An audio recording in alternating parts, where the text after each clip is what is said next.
હવે ધોરણ 12નો આપણો ટોપિક આપણે જે ગયા લેક્ચરમાં ટોપિક જોઈ ગયા હતા કુલમનો નિયમ, તે આપણે અદિશ સ્વરૂપ જોયું હતું. હવે આપણે કુલમના નિયમનું સદિશ સ્વરૂપ જોવાના છે. તો કુલમના નિયમનું નિયમ સદિશ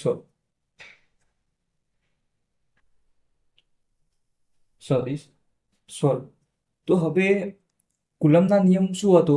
તો F ઇઝ ઇક્વલ ટુ કે Q1 Q2 upon R square. આ નિયમ હતો અથવા સૂત્ર હતું. સૂત્ર પરથી નિયમ બની જાય કે બે વિદ્યુત પ્રવાહ વચ્ચે લાગતું બળ તે વિદ્યુત પ્રવાહના ગુણાકારના સમપ્રમાણમાં અને અંતરના વર્ગના વ્યસ્ત પ્રમાણમાં હોય છે. તો અહીંયા આપણે અદિશ હતું એટલે ફક્ત મૂલ્ય મળતું હતું, પણ કુલમના નિયમમાં બળ સદિશ હોવાથી આપણે સદિશ સ્વરૂપ લખવાનું વધારે સારું છે. તો હવે સદિશ સ્વરૂપમાં શું હોય છે? તો આપણે ઉત્તર દક્ષિણ દિશા હોય, જેમ ઉત્તર દક્ષિણ પૂર્વ પશ્ચિમ દિશા, એવી રીતે દિશા બતાવવાની હોય છે. તો આપણે એના માટે MX પદ્ધતિ પર જોવું પડે. તો MX પદ્ધતિ આ રીતના હોય. તો અહીંયા આપણે X અક્ષ કહીએ છીએ, X અક્ષ, અને અહીંયા કહીએ છીએ Y અક્ષ. અહીંયા ઋણ Y અને અહીંયા ઋણ X. પણ આપણે ફક્ત ધન X અને ધન Y ને લઈશું. તો ધન X અને ધન Y થઈ ગયું. હવે આ જે બિંદુ છે એને શું કહેવાય? ઉગમ બિંદુ કહેવાય. ઉગમ બિંદુ. હવે આપણે જેમ પેલા અદિશ નિયમમાં જોયું હતું, કુલમના અદિશ નિયમમાં બે વિદ્યુત પ્રવાહ લીધા હતા. તો અહીંયા પણ બે વિદ્યુત પ્રવાહ લેવાના છે. તો અહીંયા આપણે એક વિદ્યુત પ્રવાહ લઈએ Q1 અને બીજો વિદ્યુત પ્રવાહ લઈ લઈએ Q2. તો આમ હવે પેલામાં અંતર લેતા હતા R, અંતરના વર્ગના વ્યસ્ત પ્રમાણ. અહીંયા ઉગમ બિંદુથી અંતર માપવાનું હોય છે. ઉગમ બિંદુથી અંતર માપીએ તો આ ઉગમ બિંદુથી અંતર Q1 માટે R1 સદિશ, અને અહીંયા Q2 માટે R2 સદિશ. આ બંને વચ્ચે પણ કંઈક અંતર હશે. તો હવે આટલી આકૃતિ દોરીને તમારે શું લખવાનું છે નીચે? તો આકૃતિમાં દર્શાવ્યા મુજબ આકૃતિ દોરવાની અને પછી લખવાનું. આકૃતિમાં દર્શાવ્યા મુજબ Q1 અને Q2 વિદ્યુત ભારો દર્શાવેલા છે અને તેમને ઉગમ બિંદુની સાપેક્ષે R1 અને R2 અંતરે મૂકેલા છે, અથવા R1 અને R2 અંતરે છે. આટલું લખાઈ જાય પછી હું લખતો નથી, તમારે લખવાનું છે. શું લખવાનું છે? આકૃતિમાં દર્શાવ્યા મુજબ Q1 અને Q2 વિદ્યુત ભારો છે અને તેમને ઉગમ બિંદુની સાપેક્ષે R1 અને R2 અંતરે મૂકેલા છે. હવે આપણે કુલમનો નિયમ જોઈ ગયા હતા. તો F ઇઝ ઇક્વલ ટુ સૂત્ર, તો K is equal two F is equal two K Q1 Q2 upon R square. આ જોઈ ગયા હતા. તો આવા K નું મૂલ્ય શું હતું? K is equal to 1/4πε0. હવે Q1 Q2 upon R square. તો આ અદિશ સ્વરૂપના સૂત્ર હતા. હવે જ્યારે સદિશ સ્વરૂપ આવે તો સદિશ સ્વરૂપમાં આપણે સદિશ મૂકવો પડશે, દિશા બતાવવી પડશે. તો હવે અહીંયા તમારે જેમ પેલા અદિશ સ્વરૂપ હોય અહીંયા, તો Q1 અને Q2 બંને વિદ્યુતભારો એકબીજા પર બળ લગાવતા હતા. તો અહીંયા આપણે બતાવવું પડશે. તો અહીંયા Q1 વિદ્યુતભારના લીધે Q2 પર લાગતું બળ, પછી બીજું Q2 વિદ્યુતભાર વડે Q1 પર લાગતું બળ શોધવું પડશે. તો હવે આપણે સૌથી પહેલા શોધી લઈએ Q1 વિદ્યુતભાર વડે Q2 વિદ્યુતભાર પર લાગતું બળ. તો Q1 વિદ્યુતભાર વડે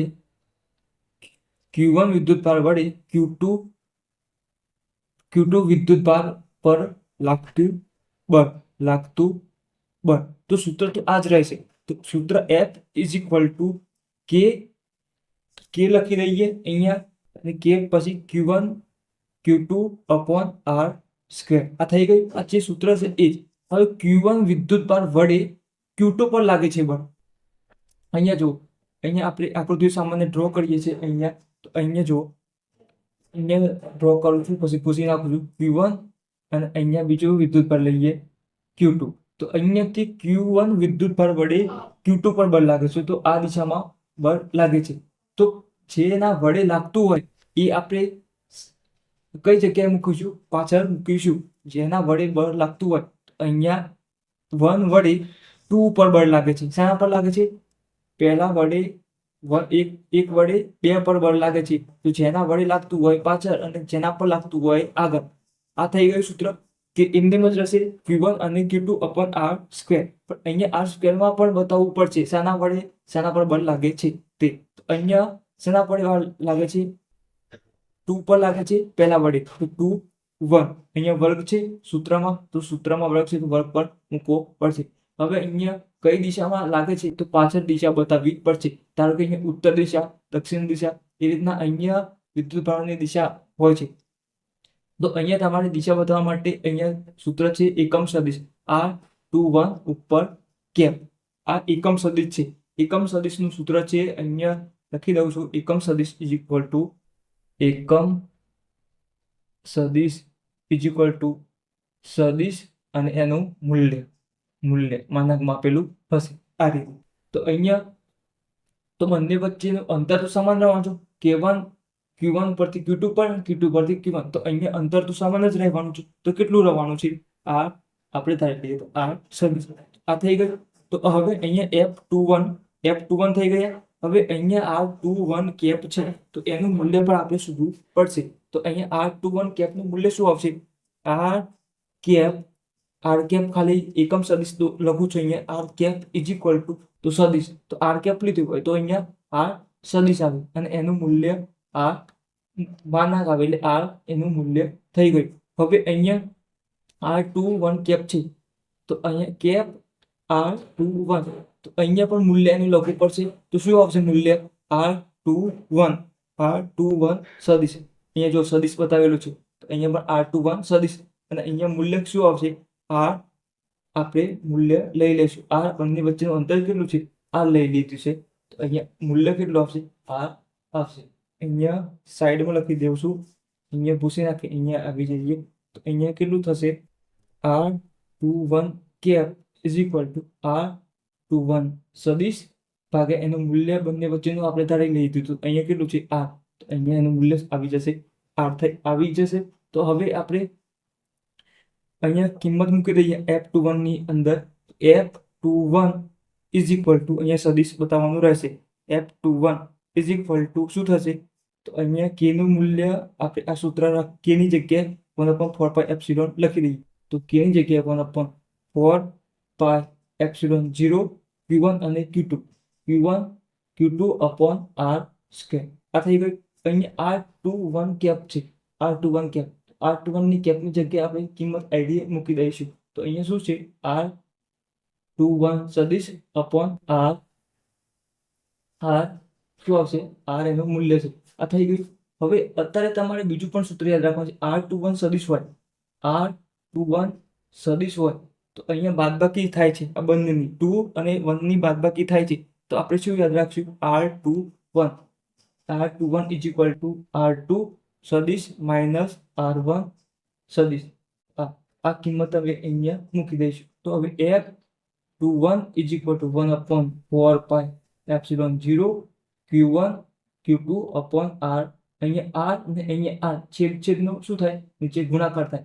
અહીંયા R2 અને અહીંયા R1 આધાર સંબંધો ઘાતનો સરવાળો. તો આ 2 અને 1 છેલ્લા થઈ જાય 3 R નો ઘન. અને વધીશું ઉપર R21 ની જગ્યાએ આ કિંમત મૂકી દઈશું. તો R21 ની કિંમત કેટલી છે?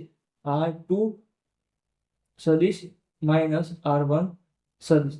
આ થઈ ગયું આપણું પહેલું સમીકરણ, જેના Q1 વિદ્યુતભાર વડે Q2 વિદ્યુતભાર પર લાગતું બળનું મૂલ્ય છે. આ સૂત્ર દ્વારા મળે છે. અહીંયા જોજો આપણે જે કુલમ્બના નિયમો જોયું હતું. અહીંયા K નું મૂલ્ય છે 1/4πε0 Q1 Q2 upon R square. તો અહીંયા શું થઈ ગયું? શું થાય છે? આ ઘન થાય છે. અને જે સદિશ આવશે તો પાછળ શેના વડે લાગે છે? 1 વડે 2 પર લાગે છે. 1 વડે 2 પર. તો અહીંયા 21 છે. 21 તો તમારે યાદ રાખવાનું 2 - 1 તો R2 - R1. આ રીતે સમીકરણ 1 મળ્યું. હવે આપણે શું શોધીશું? તો વિદ્યુતભાર Q2 વિદ્યુતભાર વડે Q1 વિદ્યુતભાર પર લાગતું બળ શોધીશું. એ સેમ આટલું જ મળવાનું છે, એના જેટલું જ. પણ તમે ન્યૂટનનો નિયમ 9મા ધોરણ કે 10મા ધોરણમાં ભણ્યા છો તો અહીંયા તમે બળ લગાવો તો સામેથી પણ એટલું જ બળ આવે. તો અહીંયા તમે ધન બળ લગાવો તો આ શું આવે? ઋણ. તો અહીંયા પણ એવું જ થવાનું છે. તમે 1 વડે 2 પર બળ લગાવો છો, માની લો કે ધન આવ્યું છે, એ શું આવશે? એ 1 2 વડે 1 ઉપર લાગે છે, એ મૂલ્ય શું આવશે? ઋણ મૂલ્ય આવશે. બસ એટલો ફરક છે. હવે આપણે શું જોઈએ? આપણે જોયું તો Q1 વિદ્યુત ભાર વડે Q2 પર લાગતું હતું. હવે Q2 વિદ્યુત ભાર વડે Q2 વિદ્યુત ભાર વડે Q1 વિદ્યુત ભાર પર Q1 વિદ્યુત ભાર પર લાગતું બળ જોઈશું. તો F ઇઝ ઇક્વલ, હવે અહીંયા જેના વડે લાગતું હોય એ પાછળ આવે અને જેના પર લાગતું હોય આગળ આવે. આ થઈ ગયું. હવે મેં તમને કીધું તો સૂત્ર તો આ જ રહેશે, 1/4πε0 Q1 Q2 અપોન અહીંયા R³ થઈ જશે અને જે ઉપર સદિશ આવશે તે અહીંયા આવે છે તેમ 1 - 2 એ રીતે આવે છે. પણ પહેલાના જેવું કરવા જશું તો કોમન કાઢી લઈશું એટલે 2 1 થઈ જશે અને માઇનસ આગળ આવી જશે. તો હવે આપણે સાબિત કરીએ. તો અહીંયા Q1 Q2 અપોન R², અહીંયા શું સદિશ આવશે? R1 2 cap. આ એકમ સદિશ છે. હવે ફરીથી લખી દઈએ એકમ સદિશ. તો એકમ સદિશ R1 2 cap is equal two, અહીંયા સદિશ આવશે R1 2 સદિશ અને નીચે શું આવશે? R1 2 નું મૂલ્ય. તો R1 2 નું મૂલ્ય કેટલું આવશે? તો આપણે વચ્ચે ધારી લીધું છે. તો અહીંયા 2 વડે લાગે છે, 2 વડે, અહીંયા 2 છે, અહીંયા 1 વડે 2 વડે 1 પર આ દિશામાં બળ લાગે છે. તો અહીંયા વચ્ચેનું મૂલ્ય બદલાવાનું નથી, અંતર આ બંનેનું વચ્ચેનું અંતર બદલાવાનું નથી. હવે આપણે સૂત્રમાં કિંમતો મૂકી દઈએ. હવે કેની કિંમત આપણે લઈ લઈએ છીએ K1 Q2, કેની કિંમત લઈ લઈએ છીએ એના પહેલા આ જોઈ લઈએ. R1 2 cap is equal two, અહીંયા સદિશ છે, આગળ જોયું તેમ બંનેની બાદબાકી કરી લેવાની. સદિશ હોય તો શું થાય? બંનેની બાદબાકી કરી લેવાની. તો R1 સદિશ માઇનસ R2 સદિશ, નીચે મૂલ્ય છે આપણે R ધારી લીધું છે તો અહીંયા શું થઈ જશે? એનું મૂલ્ય R થઈ જશે. R12 ની કિંમત અહીંયા R12 કેપમાં મૂકી દઈશું. તો હવે F12 અહીંયા સદિશ દિશા બતાવવાની. તો અહીંયા શું થઈ જશે? 1/4πε0. કેની કિંમત શું થઈ જશે? 1/4πε0. 1/4πε0 Q1 Q2 અપોન અહીંયા શું થશે? સૂત્ર મુજબ R². હજી આ કિંમત બાકી છે, એ મૂકવાની. R12 કેપની કિંમત બાકી છે. તો અહીંયા શું છે? R1 સદિશ માઇનસ R2 સદિશ, નીચે શું થઈ જશે? આ થઈ ગયું. તો અહીંયા 1/4πε0 એમને Q1 Q2 અહીંયા R² ને અહીંયા નીચેનો R બંને છેદમાં છે. તો આ બંને છેદ અહીંયા શું છે? કશું નિશાની નથી, પ્લસ માઇનસ. તો શું હોય? ગુણાકાર હોય. તો ગુણાકાર હોય તો R છેદ સમાન, તો આ ઘાતનો શું થાય? સરવાળો. અહીંયા કશું ના હોય તો ઘાત કેટલી હોય? 1 હોય. તો R ઘન 2 અને 1 3. હવે વધ્યું કેટલું? તો R1 સદિશ માઇનસ R2 સદિશ. હવે આપણે જે સમીકરણ 1 જોયું, સમીકરણ 1, તો એના અંદર શું હતું? તો 1 વડે 2 પર લાગતું હતું. 1 વડે 2 પર લાગતું હતું. 2 - 1 હતું. અહીંયા 1 - 2 આવે છે. તો એના જેવું કરવું હોય, અહીંયા 2 - 1 કરવું હોય તો આ એવી આગળ લાવવાનું છે ને આ પાછળ લાવવાનું છે. તો શું કરવાનું? માઇનસ કોમન કાઢવાનું. તો માઇનસ કોમન કાઢવાના એટલે જ્યાં માઇનસ હોય તે શું થઈ જશે? પ્લસ થઈ જશે. અને જે પ્લસ હશે તે શું થઈ જશે? માઇનસ થઈ જશે. તો અહીંયા હું લખી દઉં છું માઇનસ કોમન કાઢવા. માઇનસ કોમન કાઢતા શું થઈ જશે? F12 ઇઝ ઇક્વલ ટુ અહીંયા 1/4πε0 Q1 Q2 અને R³. આ થઈ માઇનસ કોમન કાઢતા ના આવડે તો શું કરવાનું? અંશ અને છેદની બંનેને માઇનસ વડે ગુણી નાખવાનું. અંશ અને છેદને માઇનસ વડે ગુણી નાખવાનું. તો આ ઉપર માઇનસ અને નીચે માઇનસ. આ નીચેનો માઇનસ ઉમેરવા દેવાનો, ઉપરનો માઇનસ છેક અંદર જવા દેવાનો. તો આ માઇનસ અહીંયાથી જાય છે ઉપરવાળો માઇનસ, તો આ માઇનસ બનાવી દેશે. અહીંયા જુઓ, અહીંયા હું સાઈડમાં લખું છું, આને માઇનસ બનાવશે. અહીંયા ગુણવાનું, આ બધું બધા માટે માઇનસ, તો અહીંયા આપણે ગુણી જ નાખે છે નીચે માઇનસ, એમાં ફેરબદલી કરવાની નહીં. અહીંયા કૌંસમાં છે, કૌંસમાં તો આ માઇનસ થઈ જશે. જે પ્લસ માઇનસ વાળું હોય, પ્લસ માઇનસ વાળું એને અસર કરે માઇનસ કોમન કાઢતા. અહીંયા -1 સદિશ માઇનસ આ માઇનસ છે, તો અહીંયા માઇનસ આવશે બીજું, એ શું થઈ જશે? Minus minus plus. R2 સદિશ જે પ્લસ વાળું હોય એ આગળ લખવાનું, આ ખાલી સમજણ માટે લખેલું છે. તો જે પ્લસ વાળું હોય આગળ લખીએ, R2 સદિશ માઇનસ R1 સદિશ. જે આ સમીકરણ 1 જેવું બની ગયું, R2 માઇનસ R1. તો અહીંયા જે છેદમાં માઇનસ હતો એ હવે શું કરશું? ઉપર વચ્ચોવચ લખી દઈશું, વચ્ચોવચ, તો માઇનસ થઈ ગયું. તો આ સૂત્ર ક્યાં શાના જેવું બની ગયું? આટલું સૂત્ર, ફક્ત આટલું સૂત્ર શાના જેવું બની ગયું? સમીકરણ 1 જેવું, અથવા એક જ છે. તો અહીંયા સમીકરણ 2 1 હતું, તો અહીંયા જુઓ F12 સદિશ છે, તો આ માઇનસ છે, તો આ માઇનસ લખું. આ જે સૂત્ર હતું એ શાનું છે? સમીકરણ 1. સમીકરણ 1 માં આપણે સૂત્ર જોયું હતું, અને આની બરાબર ડાબી બાજુ શું લખેલું હતું? આ સમીકરણની ડાબી બાજુ બરાબર, તો અહીંયા લખેલું હતું F21 સદિશ. તો અહીંયા જુઓ, આ ન્યૂટનનો નિયમ છે ત્રીજો. તમે જેટલું બળ લગાવો તેટલું સામેથી બળ પણ લાગે છે. તમે ધન દિશામાં લગાવો તો એટલું ઋણ દિશામાં પણ લાગે છે. તમે દરવાજો જો ઘરમાં દરવાજો હોય છે તેને જોર કરીને પછાડો દિવાલ સાથે અથવા બારણા સાથે, તો એ જેવો ટકરાય છે તેવો જ પાછો આવે છે. તો આઘાત અને પ્રત્યાઘાત સમાન મૂલ્યના હોય છે અને પરસ્પર વિરુદ્ધ દિશામાં હોય છે. તે ન્યૂટનના નિયમનું ત્રીજો નિયમ છે.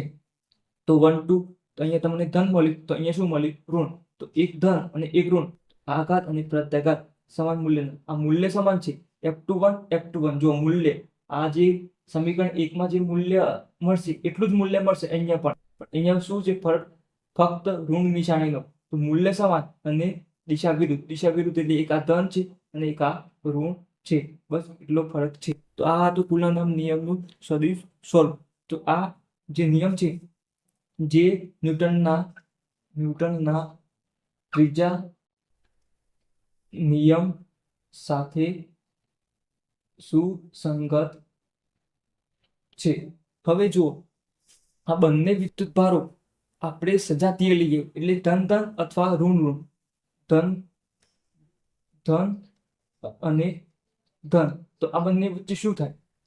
આ જે Q1 અને Q2 છે બંને ધન, આ તમે લખી લેજો સારા શબ્દોમાં. હું ખાલી અહીંયા સમજાવું છું. ધન વિદ્યુતભાર અને ધન વિદ્યુતભાર, અથવા બંને સજાતીય વિદ્યુતભાર. અહીંયા લખી દેજો સજાતીય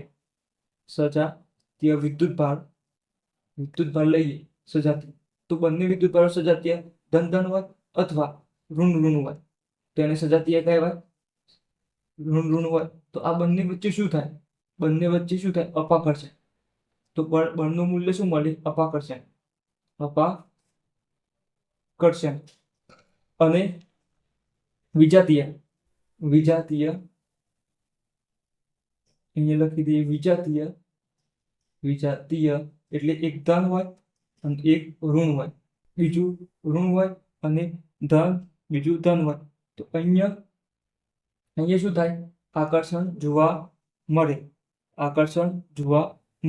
તો અહીંયા આકર્ષણ જોવા મળે, તો અહીંયા ધન એક ઋણ, એક ધન અને એક ઋણ, એક ધન અને એક ઋણ હોય, તો બળનું મૂલ્ય શું મળે? અહીંયા બળનું મૂલ્ય ઋણ મળે, અને અહીંયા અપાકર્ષણમાં બળનું મૂલ્ય ધન જોવા મળે.